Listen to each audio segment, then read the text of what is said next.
Thank you very much. Do you hear me? So first I would like to thank the organizers. No?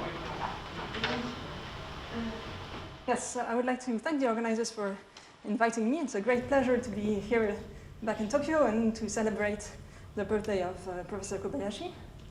So I actually first met Professor Kobayashi in the summer of 2006 in Beijing at the summer school. So on this picture you can see Pierre Pensu, Kobayashi, Yves Benoit, Dominique Hulin, and myself. That's another picture. And at the time I was very young. I just completed my master's thesis under the supervision of Yves Benoit, and I was about to start a PhD, except that Yves didn't know yet what topic to give me. So during my master's, I had encountered p-adic groups, and I liked them very much. So I told him I would like to work with p-adic groups. But he was trying to find an idea. And then at the summer school, Kobayashi gave a wonderful mini course on properly discontinuous actions on real homogeneous spaces. And so Yves told me, okay, just do the same over the p-adics. And so that's how in my thesis I started studying properly discontinuous actions over p-adic homogeneous spaces, but of course soon afterwards also real homogeneous spaces. So Kobayashi already had a big influence there. Later I met him again in 2009, and he invited me very kindly to Japan in 2010, where I visited not only Tokyo with the beautiful Komapa campus, but also Hokkaido Island, where there was a nice conference. And you may recognize two of the organizers of the current conference, who at the time were graduate students, and now are great professors. Anyway, this was the beginning of a long and fruitful collaboration that has brought me so much, but I'm not going to expand on this now, maybe a bit later. So after my thesis I did many different things, and it turns out that recently I came back to properly discontinuous actions with a slightly different point of view, and this is what I would like to talk about today. Okay, so more precisely I would like to talk about the problem of compact quotients, also known sometimes as the problem of compact Clifford-Klein forms. So we consider a homogeneous space G mod H, and today the real Lie groups G and H will be reductive. And the first question is, does there exist a discrete subgroup gamma of G whose action on G mod H is properly discontinuous and co-compact? Of course, you all know what properly discontinuous and co-compact is, but just for the students in the room, I recall the definition. It's just the standard definition. Properly discontinuous means any compact subsets of G mod H meets only finitely many gamma translates, and this ensures that the quotient is Hausdorff, and co-compact just means this quotient is compact. And so this question can also be translated as, does there exist compact manifolds of the form G mod H mod gamma, where gamma is a discrete subgroup of G? And this is geometrically a very important problem, because one modern point of view on geometry, well, modern, since Klein's alignment program at the end of the 19th century, is that if you want to study geometry, you have some kind of model spaces that are typically homogeneous spaces G mod H, and then you want to study manifolds that are locally modeled on this homogeneous space. For instance, G mod H can be the hyperbolic space, and then the manifolds locally modeled over the hyperbolic space, or the hyperbolic manifolds, which are very important manifolds in geometry. And so you want to understand manifolds that are locally modeled on G mod H, and of course the most natural such manifolds are those that are just a quotient of G mod H. But for this quotient to be a nice manifold, you need the action to be properly discontinuous. So that's the first question. And then if the answer is yes, then you want, of course, to describe such gamma and to study their deformation. So there's one very important case, which is the case that H is compact. When H is compact, any discrete subgroup of G acts properly discontinuously on G mod H. And those that act co-compactly are the co-compact lattices. We know that they exist by Borel, and we understand their deformations. there's a very rich deformation theory for G equals PSL2R, namely Teichmüller theory. And for other Gs, the co-compact lattices are much more rigid, particularly in high rank, and this has given rise to many very famous results. So we understand quite well the case H compact. So today I would like to focus on the case H non-compact, whose systematic studies really dates back to Kobayashi. And what's interesting is when H is non-compact, well, you do not have a G-invariant Riemannian metric on G mod H, but you do have a G-invariant pseudo-Riemannian metric. So on each tangent space, you have a non-degenerate quadratic form, but it's not definite positive definite anymore. It's of some signature PQ. And one example that I like to keep in mind that's very concrete is the following. So you take SOPQ plus 1 divided by OPQ, where P and Q are non-zero. This is often denoted by HPQ, and because it has, so if you look at the pseudo-Riemannian structure induced by the killing form, you find a pseudo-Riemannian structure of signature PQ, and it turns out that its sectional curvature is constant negative. And in that sense, it's a pseudo-Riemannian analog of the real hyperbolic space in signature PQ. And in the same way that the real hyperbolic space has a projective model, HPQ also has a projective model, which is very similar to that of the real hyperbolic space. You just need to change the signature. So you take the points in the projective space of dimension P plus Q, where some quadratic form of signature PQ plus 1 is negative. And here I drew a picture of H21. So H21 lives in the three-dimensional projective space. And so this is actually in the affine chart V4 equals 1. Then the equation becomes V1 squared plus V2 squared minus V3 squared is less than 1. So this is the interior of this hyperboloid. But of course, you need to remember that we are in a three-dimensional projective space. So this hyperboloid, it's actually a solid torus, right? The topology. It closes up. Okay, and then you can see this pseudo-Riemannian structure. So at each point here, in the tangent space, you have a little light cone. And the vectors that are outside the light cone, they are positive for the pseudo-Riemannian metric. They're called space-like. The ones that are on the light cone, they're null for the pseudo-Riemannian metric. They're called light-like. And those inside the light cone, they're called time-like. They're negative. So you can see the structure very concretely in this example. Okay. So let me go on. Is there any question, by the way? Please feel free to interrupt if you have questions. Okay, so difficulties. So as soon as you take H non-compact, there are some difficulties arising. The first difficulty is a very basic one, which is that contrary to the case of H compact, when H is non-compact, not all discrete subgroups of G act properly discontinuously on G mod H. Because, for instance, you could take an infinite discrete subgroup of H, and this subgroup would have a fixed point, a global fixed point in G mod H. And of course, this is not at all properly discontinuous, having a global fixed point when you have an infinite group. But actually, much worse phenomena can happen.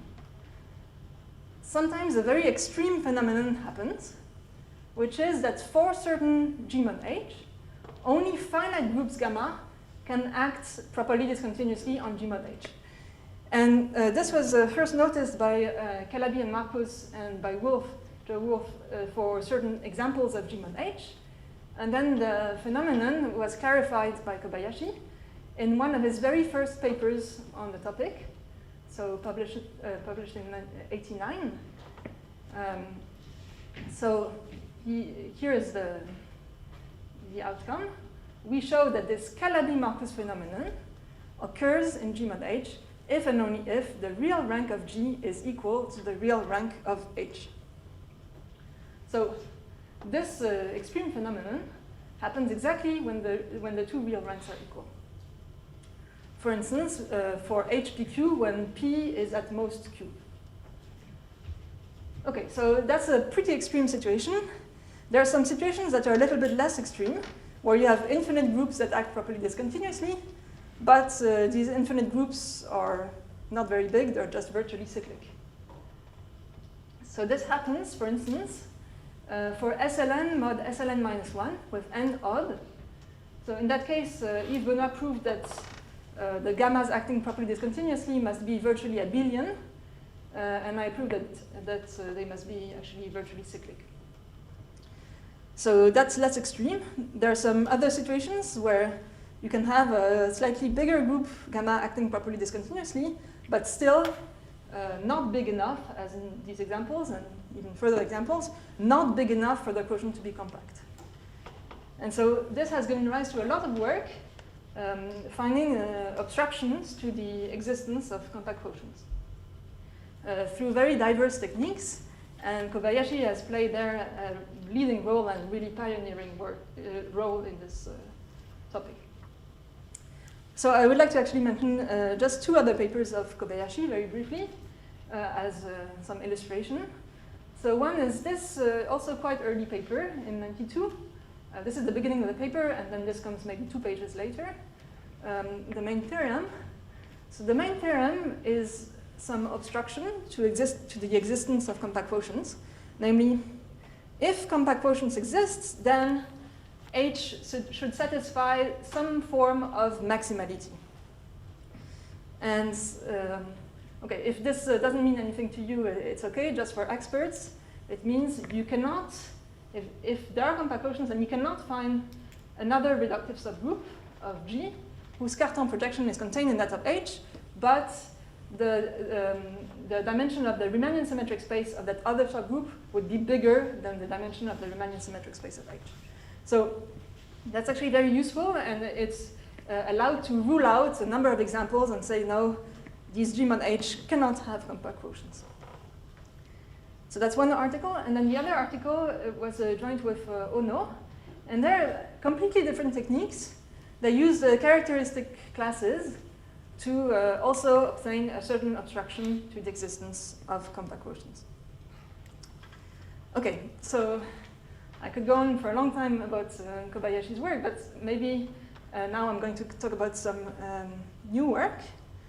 And I'm going to give 2 new obstructions to the existence of compact quotients, one using topology and another one using more geometry and dynamics. So let's start with topology. And I would like to illustrate this obstruction on just one example to make things simple. And it's the example of the complex sphere. So SON plus 1C mod SONC. There's this conjecture that was made by Kobayashi and Yoshino that says the complex sphere does not submit compact quotients except for some very special values, namely 1, 3, and 7. So why these values? Well, the case n equals 1 is a kind of trivial case because SO1C is compact. So in that case, you can just take a co-compact lattice of G, and this will act properly discontinuously and co-compactly, so it's fine. Then there's the case n equals 3, and it turns out that in that case, G mod H is locally isomorphic to a group manifold. So G0 times G0 mod the diagonal for G0 equals SO3C. And so what we may do is we take a co-compact lattice in G0 times 1. This is a subgroup of G0 times G0, and it will act properly discontinuously and co-compactly. So that's also easy. And then 7 is much less easy. It's a result of Kobayashi and Yoshino. So there's actually some reductive subgroup of G. In that case, spin 1,7.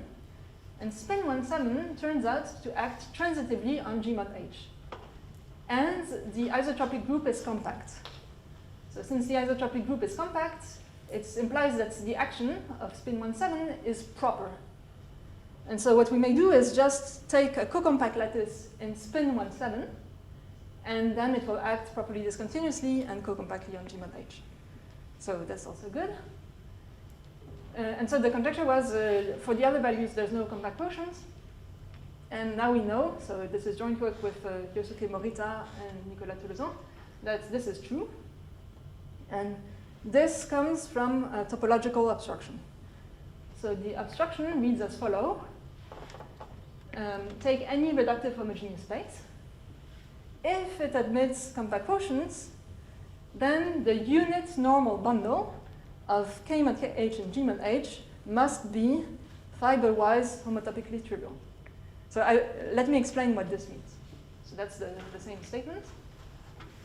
So it says a certain bundle over K mod KH must satisfy a triviality condition.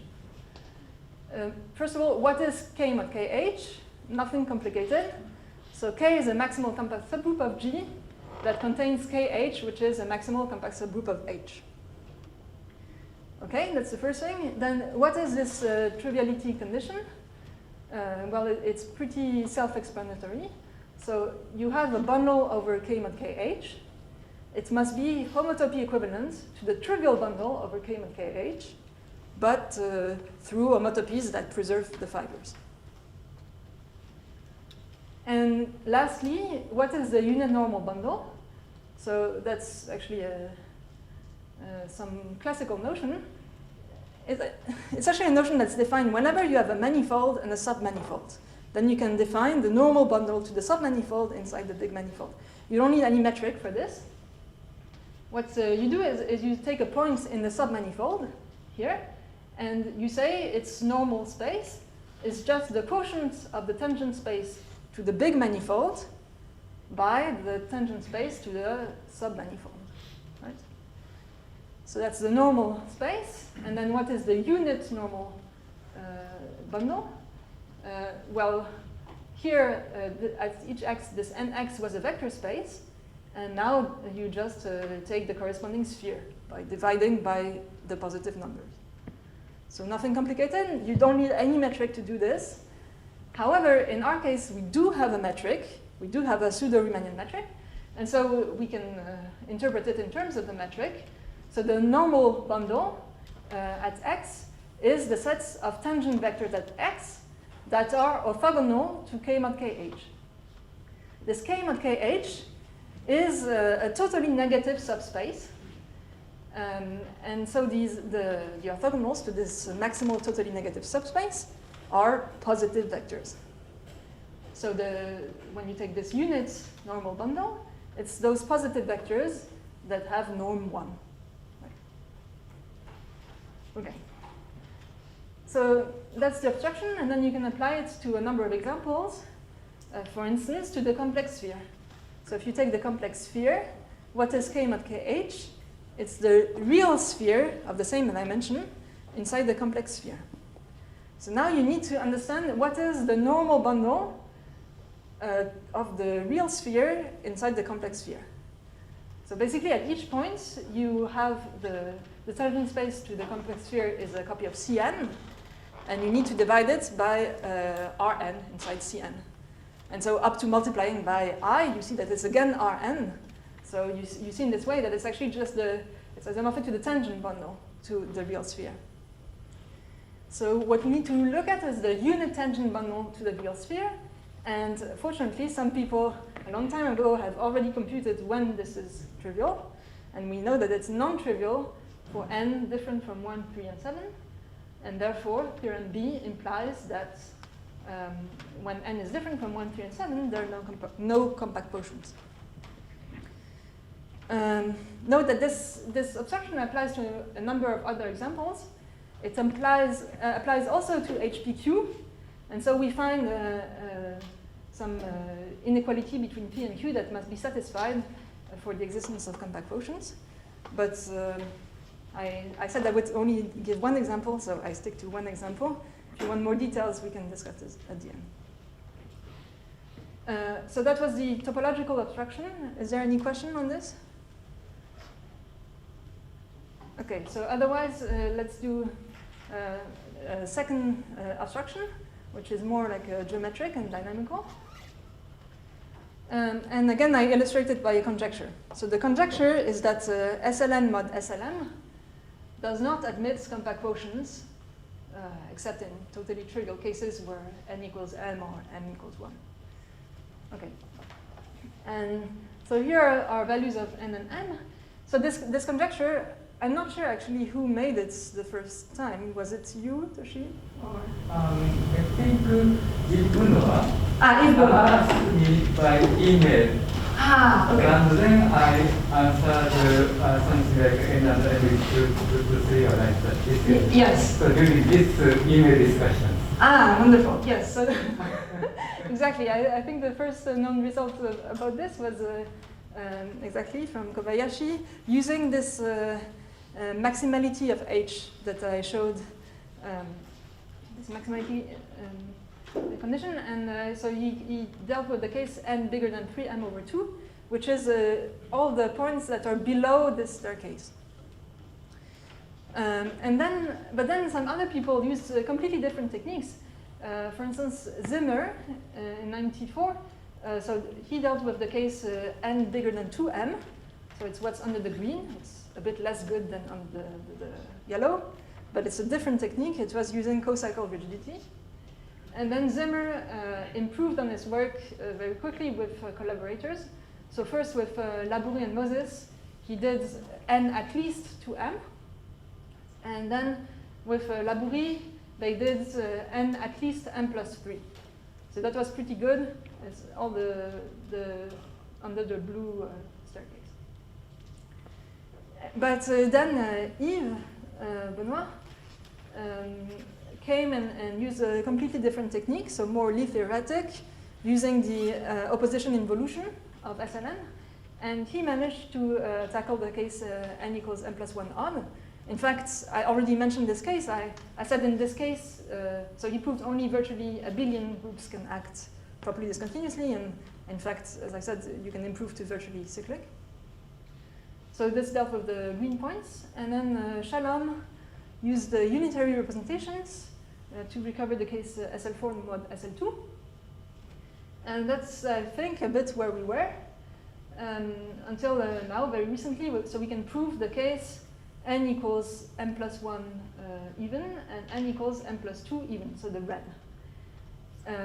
So it's very good, but there's still a remaining annoying case, which is n equals m plus 2 odd. So if you have any idea about this, please let me know. I should also mention that the theorem, this is joint work with Tolosan. Theorem A, the topological abstraction, which is joint with Tolosan and Morita, also gives n equals m plus 1 even. For the moment, we don't manage to do n equals m plus 2 even with this method, because we would need to know something about the triviality of some bundles, and we don't know these. You think you know?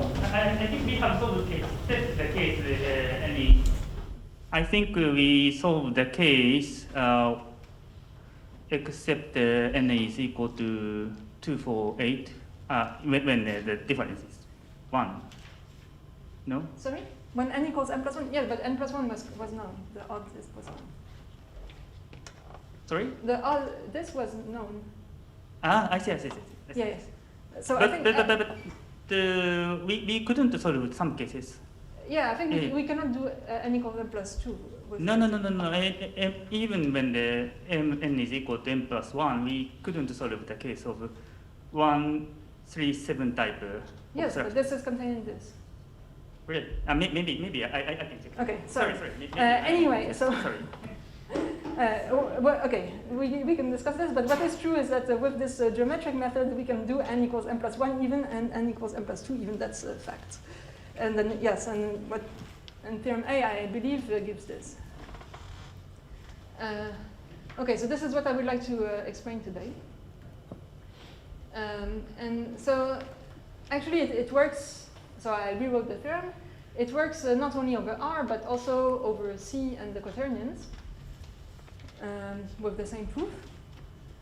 And the main ingredient of the proof is some very geometric ingredient, which is that whenever you have a reductive homogeneous space, and if you have a discrete subgroup that acts properly discontinuously and co-compactly, then in fact it satisfies a strong form of proper discontinuity called sharpness.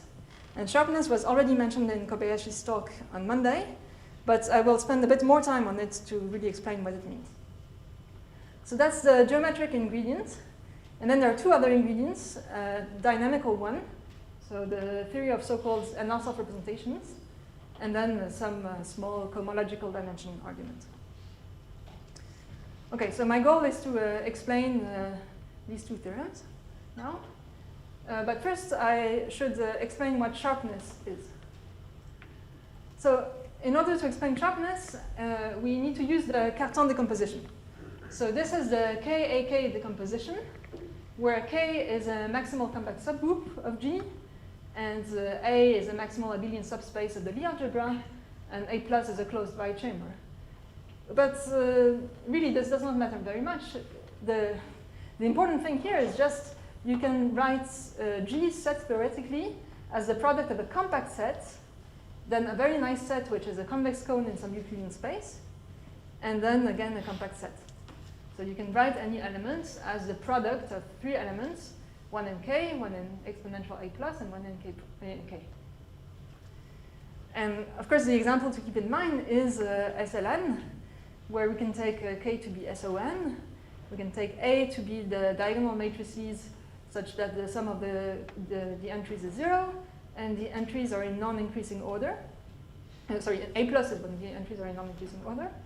And then we get this very classical picture where this is A. So A is a hyperplane, the hyperplane where the sum of the coordinates is 0 in R3, so it's a two-dimensional plane. And we have here the wall where T1 equals T2, here the wall where T2 equals T3, and T1 equals T3. And our positive Weyl chamber is this one. I drew it again here. And I also drew SL4. So SL4A is now three-dimensional, and the Weyl chamber is a cone like this. But it's a little bit difficult, at least for me, to draw in 3 dimensions. So I often prefer to just draw the projectivization. So this is the projectivization of this cone. It's just a triangle. And you have the 3 walls. The first wall is T1 equals T2. The second wall is T2 equals T3. And the third wall is T3 equals T4. Okay. So maybe for the pictures, this will be easier. Okay, and so now, so you can write any element as a product like this, but K and K prime are not unique in general, but A is unique. So you can define the projection onto A plus, you send G to A, and this is the so-called Cartan projection, which already appeared in Kobayashi's talk. Here, in the case of SLN, it's very concrete. You send a matrix to the list of its singular values, the logs of the singular values of G, or in other words, half the logs of the eigenvalues of transpose of G times G. Okay, so you have this map, which is a very nice map. It's continuous, surjective, and proper. And so, again, here I just wrote the only basic information that one must remember is this is the K here is compact. You have a compact set, then a nice set in a Euclidean space, then a compact set. And then the idea is properness does not see compact sets. Therefore, properness should be readable on the A plus factor, right? And so this is an idea that was developed a lot by Kobayashi. So more specifically, properness should be read on the relative positions of the Cartan projections of gamma and of H. So that's the idea, and this idea can actually be made precise. It was made precise by Kobayashi and Yves Benoit, independently, in this properness criterion. So you take a discrete subgroup of G. It acts properly discontinuously on G mod H, if and only if the set mu of gamma goes away at infinity from mu of h. So what does this mean? So you have your positive I chamber here. You have mu of h, which let's say it's this red thing. And then going away means you take any positive number r, and you look at the tube of radius r around mu of h. And in this tube, you can have only finitely many points of mu of gamma. So after some point, mu of gamma needs to be out of the tube. And this works for tubes of any radius. So you can take a bigger radius, and still after some point, mu of gamma will be out of this bigger radius tube. And bigger and bigger and bigger. And so this really means mu of gamma has to go away at infinity from mu of h. So that's a characterization of properness. And now, what is sharpness? So sharpness is a strong form of properness, a kind of a strong and quantitative form of properness. So it's a notion that we introduced with Kobayashi in our paper published in 2016. So the action is sharp if mu of gamma goes away at infinity from mu of h with an angle. So in the sense that there's a little cone here around mu of h that is completely avoided by mu of gamma. Mu of gamma cannot enter this cone. And so this is translated by the existence of these two constants, c and c prime, such that this holds. And so this c measures the angle of the cone. And then what is the c prime? It's actually, this cone does not need to start at the origin. It can start a little bit further. And how much further is controlled by the c prime. So the most important constant is the c, which gives you this angle. And this gives you a way to actually quantify properness. If the c is bigger, it means mu of gamma goes away faster from mu of h. And so your action is more properly discontinuous. And so you can really quantify with this, this constant c.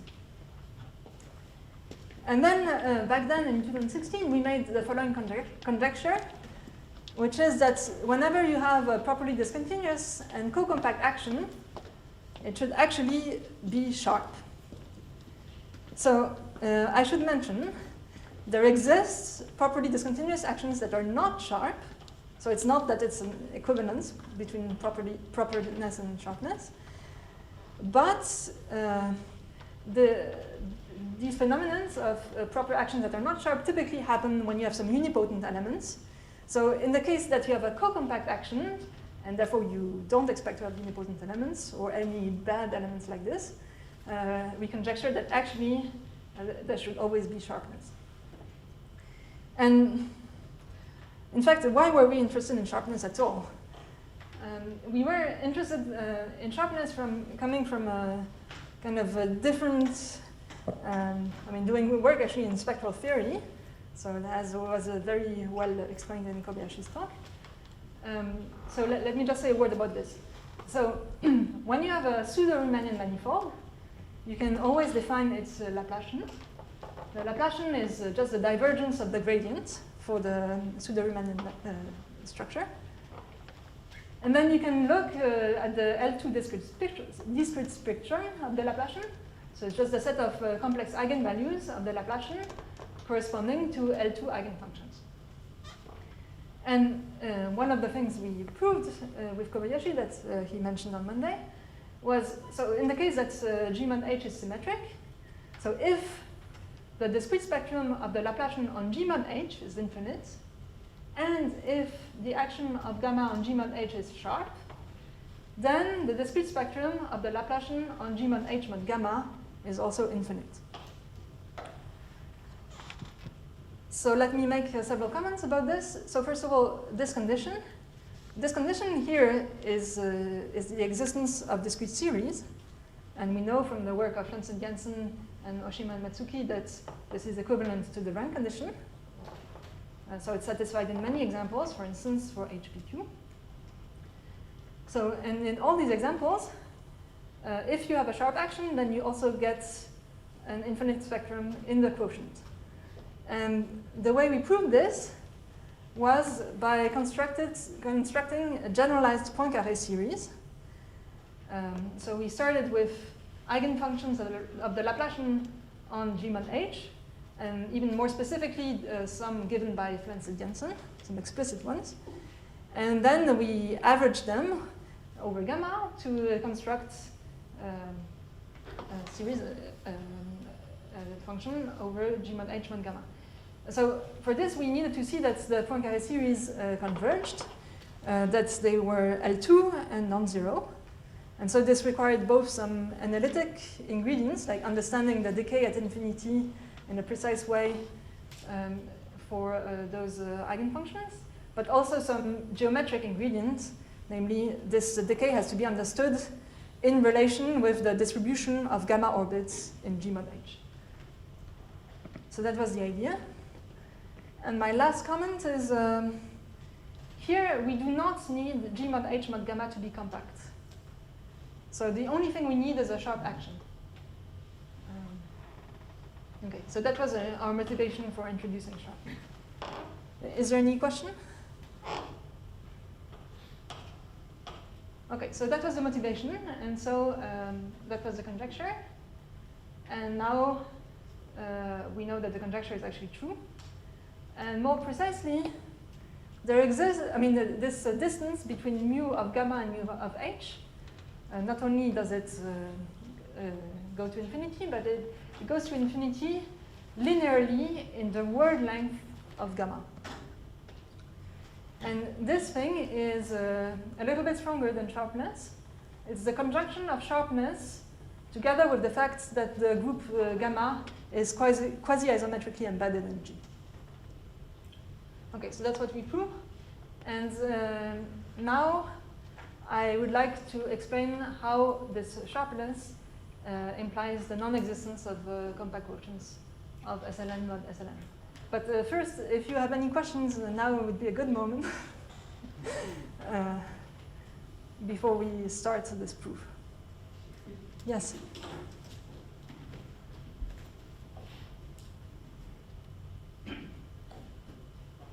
For your theory,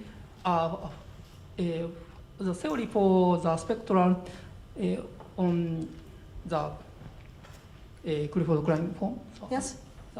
Probably is so. If we do not assume the sharpness but just proper, then there is some counterexample or something? I don't think we have counterexamples, but our proof really needed estimates that were a little bit strong, and we needed sharpness to have these strong estimates. Yes. Oh, thank you very much. Thank you very much. Any other question? Yeah. So this gamma Yes. is necessarily finitely generated? Yes. No. So here in this general setting, gamma is not necessarily finitely generated, and in fact, you have examples with sharp actions of groups. For instance, Schottky groups with infinitely many generators, and yes. So here we do not need. What is true is that if G mod H mod gamma is compact, then gamma will automatically be finitely generated. But here we do not assume compact, and so gamma could be infinitely generated. Yes. Thank you very much. So in the next slide, you're talking about the next one, the word length. Yes. Right. It is. Yes. So here I am assuming co-compact. So I did not write it explicitly. Thank you for the question. So indeed, with co-compact, the group gamma must be finitely generated. And so here the word length, if I change the finite generating subsets, it will maybe change the constants, but it will not change the existence of a constant satisfying this. Thank you. Yeah, thank you very much. Is there any other question? Okay. So shall we start the proof? Okay, so the theorem C was SL2K mod SL2K minus 1 does not admit compact quotients. And similarly for 2K mod 2K minus 2. But maybe I will today just stick to this one. And the other one is a small variation on the proof. Okay, so the proof goes by contradiction using the virtual cohomological dimension. So this VCD is an integer that's associated to any group. But you don't need to know the definition at all. You only need to know one fact, which was proved by Kobayashi, which is if a group gamma acts properly discontinuously on G mod H, then its VCD is bounded by the dimension of the symmetric space of G minus the dimension of the symmetric space of H. And there's equality if and only if the quotient is compact. So that's the only thing you need to know about this integer, whatever its definition might be. Okay, so now we can here compute what these dimensions are for SL2k minus SL2k minus 1. It's easy to compute. It gives 2k. And now the idea is we're going to use sharpness to find that the VCD should actually be lower, and so this will give a contradiction. Okay, so that's the outline of the proof, and now let's do the details of the proof. So by contradiction, let's assume that there's a discrete subgroup of G whose action on G mod H is properly discontinuous and co-compact. So recall what was A plus for SL2K.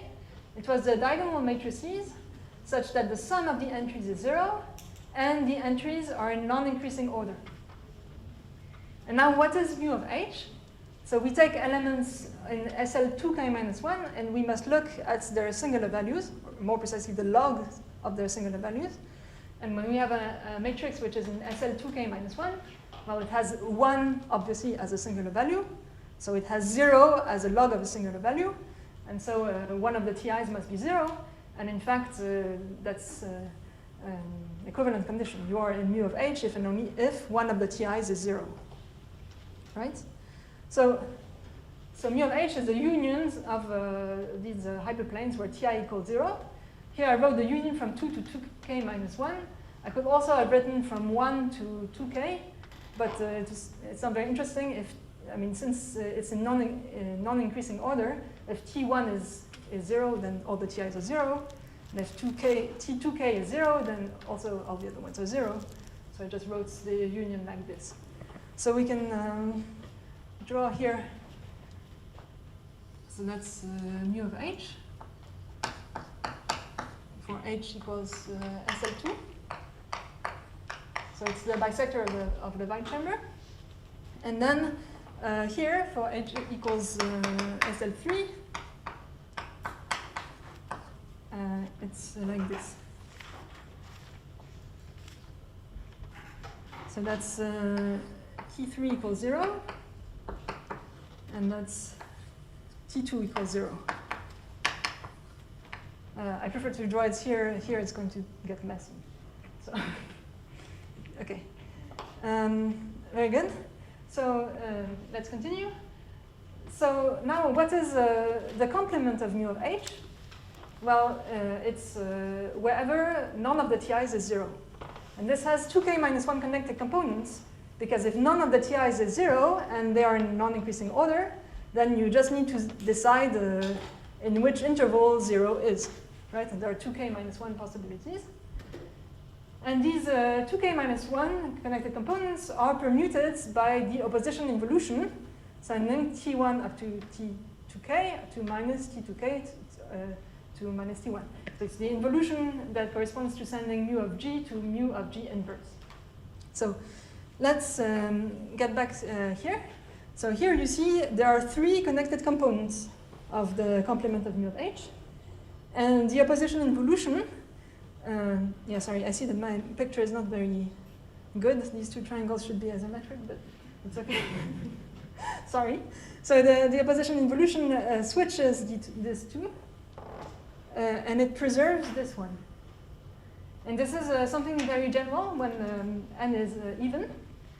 You have some pairs of connected components that are, the pairs like this that are switched, and then you have one in the middle which is preserved. And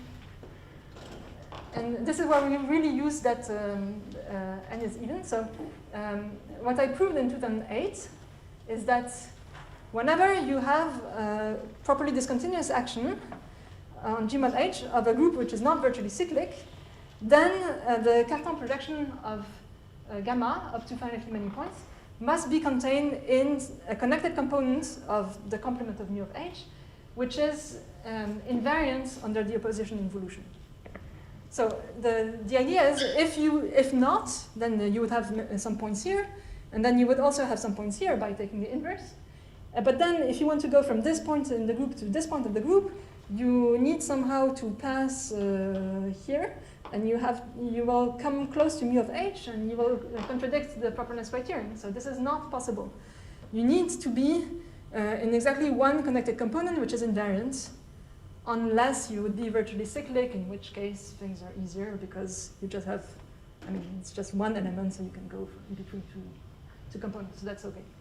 But here we're obviously not virtually cyclic since we act co-compactly, so we must be a very big group. So therefore we must be in this unique invariant connected component. So, and here again, if n was odd, this would already finish the proof, because here we have two connected components that are switched, none of them is invariant, so it's impossible to have a non-virtually cyclic group acting properly discontinuously. So, but in the even case, you do have one invariant connected component, which is the middle one, this one. And so now the point is you use sharpness, and sharpness tells you you go away from mu of h, which is this, and you are in this connected component. And therefore, I claim you must also go away from this middle wall. This wall tk equals tk plus 1. Because you're enclosed in this component, and you must go away from this red thing. So you must go away from the white, right? Yes. And you must even go away from the white in a linear way in the word length by sharpness. So that's what we got now. We know that we go away from the middle wall. Our Cartan projection goes away from the middle wall in a linear way with respect to the word length. And now we use a result of Kapovich, Lib, and Porty, which says that this is equivalent to gamma being Gromov hyperbolic. So this is a condition on the abstract group gamma, as kind of negative curvature condition that says in particular that it does not contain Z2. And the inclusion of gamma into SL2K is a so-called PK and North representation. So this is a notion that was introduced by Labourie in 2006. And what it means is that, so when you have a Gromov hyperbolic group, you can define the boundary of this group.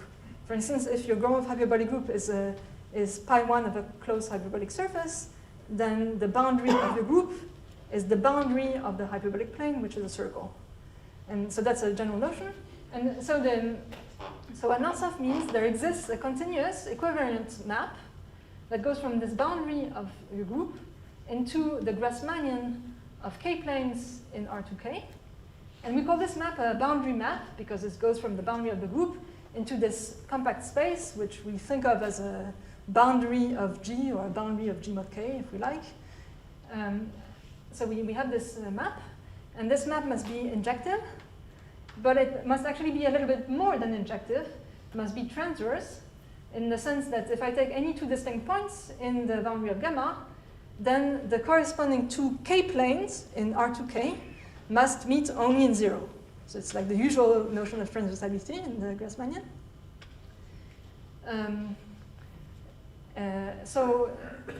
And with some strong dynamical properties, but I don't need them. So this transversality, in fact, if I can also see these k-planes of R2k as projective k-1 planes of the projective space of R2k, if I like. And this transversality tells me that these projective k-1 planes are disjoint. And so what this gives me in the end is these projective k-1 planes, they foliate some parts of the projective space. So in other words, you have some part of projective space that fibers over the boundary of your group with fiber projective k-1 planes. And so now you just count dimensions. You say, okay, you have this fibration, and therefore the dimension of the base, the boundary of my group, plus the dimension of the fiber, which is k-1, is at most the dimension of the ambient space, which is 2k-1. And now in a Gromov hyperbolic group, we know very well the relation between the dimension of the boundary and the VCD. They just differ by 1. And so in this way, we get that the BCD is bounded by k plus 1. But k plus 1 is smaller than what we should have obtained for a proper co-compact action, which was 2k. So we get the contradiction. And so this is how it works. Any questions? Yeah, and for 2k mod 2k minus 2, it's a little variation of this. I can explain later to those who are interested. Okay, so if there's no question, I should make a remark. So actually using these Nassau representations, we can also prove the following result. So first, as I said, these are Nassau representations. They are that were introduced by Labourie. They're representations that are defined by the existence of nice boundary maps. And the existence of such nice boundary maps implies that these representations are actually injective and discrete. And it's representations from those finitely generated groups that are so-called Gromov hyperbolic into reductive Lie groups. But they're defined not only by the existence of boundary maps, but there should be some kind of also uniform contraction property over some compact space. And uniform contraction over some compact space is typically something that's stable under small deformations. And so this implies that the class of a Nassau representation is stable under deformation, small deformations. And so using this, we can prove the following. So assume that we are in co-rank 1. Let me remind you, if we had rank of G minus rank of H equals 0, then we would be in this extreme situations where only finite groups could act properly discontinuously. So here we take the next situation, which is co-rank 1. And in that situation, for any finitely generated group, the sets of representations that give properly discontinuous and co-compact actions is open in the set of all representations. So this answers Kobayashi's question. So properly discontinuous and co-compact actions are stable, but we can prove it in co-rank 1 using these Nassau representations. And more precisely, what we do is we prove that these representations giving rise to properly discontinuous and co-compact actions are exactly characterized as Nassau representations. In good cases, it's Nassau representations into G. And in some more complicated cases, you cannot say it's Nassau in G. You have to compose G with some linear representation, finite dimensional linear representation of G, and you say it's Nassau in that representation. But you can characterize like this. Okay, and finally, so we get that this set is open, but the empty set is also open. So it's better if our set is not empty. And the set can be non-empty. I already told you it's the case for the complex sphere for n equals 1, 3, and 7. Here's one other example. And this is one method where you typically make compact quotients. So for instance, SO2 to n mod U1n. And here again, you have a reductive subgroup of SO2 to n, namely SO1 to n, that turns out to act transitively on G mod H. And the isotropic group is compact. And because the isotropic group is compact, this action is proper. And so we can take gamma to be a co-compact lattice in this SO1 to n. And this will act properly discontinuously and co-compactly. And so this gives compact quotients, but they're not very generic because gamma is contained in some small reductive group. But in such cases, in this case, we can actually deform such lattices by bending, Johnson and Nielsen, and make them, by very small deformations, Zariski dense. So all this to say that it's not an empty theory. There are examples as well, to which this result applies. Okay, and so now finally, I'm going to sketch very briefly, talk very briefly about the proof of sharpness. So let me remind you, so here for sharpness, we do not assume anything on the co-rank. It's for any reductive homogeneous space. And the theorem says if you have a properly discontinuous and co-compact action, then the distance from mu of gamma to mu of h must grow linearly in the word length. And this is based, so this is a very geometric proof that's based on a geometric interpretation of the distance to mu of h in A. And maybe since I don't have so much time, I just do it for HPQ. So again, this example. And as before, I see it in projected space. And so the picture I drew is the same as this one. Okay, so I think you can, yeah, thank you. Okay, so so in G mod H, we have again this K mod KH that we already encountered before when we were talking about the topological abstraction. And here K is SOP times SOQ plus 1, and KH is OP times OQ. And this K mod KH is a copy of a Q-dimensional projective space that's totally negative for the pseudo-Riemannian structure. And it's actually a maximal, totally negative, totally geodesic subspace of G mod H.